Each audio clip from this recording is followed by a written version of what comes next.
আমি আশা করব আমাকে যেভাবে আপনারা গ্রহণ করে নিয়েছেন, আমাদের প্রিয় ভাই হাসনাত আবদুল্লাহকেও আপনারা সেভাবে গ্রহণ করে নেবেন এবং আগামী দিনে একটি সমৃদ্ধ বাংলাদেশ বিনির্মাণের ক্ষেত্রে আপনারা ভূমিকা পালন করবেন।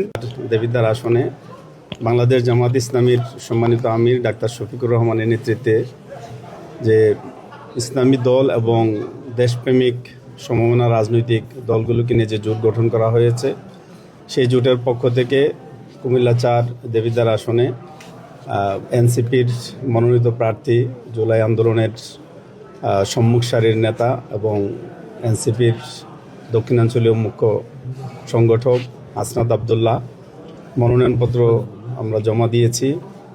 কেন্দ্রীয় সংগঠনের সিদ্ধান্তের আলোকেই আমি দেবিদ্বার আগামী দিনে একটি নতুন দেবিদ্বার হিসেবে উপহার দেওয়ার জন্য কাজ করে গিয়েছি। যেহেতু সংগঠন একটি বৃহত্তর স্বার্থে একটি জোট গঠন করেছে, সেহেতু আমি সেটাকে হাসি মুখে মেনে নিয়েছি এবং আমাদের শতভাগ প্রস্তুতি থাকার পরও কেন্দ্রীয় সংগঠনের সিদ্ধান্তকে আমরা শ্রদ্ধা জানিয়ে জামাত ইসলামী এই আসনে মনোনয়নপত্র জমা দিইনি।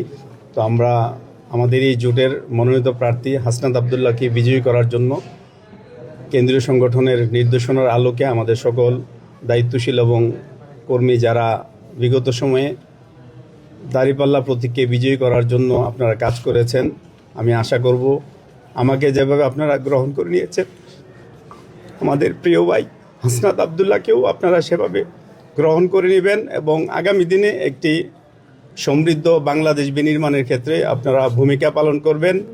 পাশাপাশি আমি আপনাদের পাশে আছি দেবিদ্বারের প্রশ্নে এবং ন্যায় ও ইনসাফ ভিত্তিক সমাজ গঠনের প্রশ্নে। জুলাই আন্দোলনের যে আকাঙ্ক্ষা, সেই আকাঙ্ক্ষাকে পূরণ করার জন্য আমি আরও বড় ধরনের স্যাক্রিফাইস করার জন্য প্রস্তুত আছি।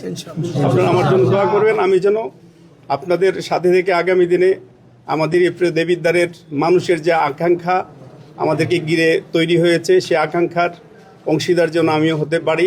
সকলের কাছে সেই প্রত্যাশা কামনা করছি এবং আগামী দিনে দেশ এবং জাতির স্বার্থে ত্রয়োদশ জাতীয় সংসদ নির্বাচন যেন ইসলামের পক্ষে এবং একটি সমৃদ্ধ ইনসাফভিত্তিক সমাজ বিনির্মাণের ক্ষেত্রে আমরা সবাই কাজ করতে পারি, আমি সেই প্রত্যাশা ব্যক্ত করছি। আসসালামু আলাইকুম রহমতুল্লাহ।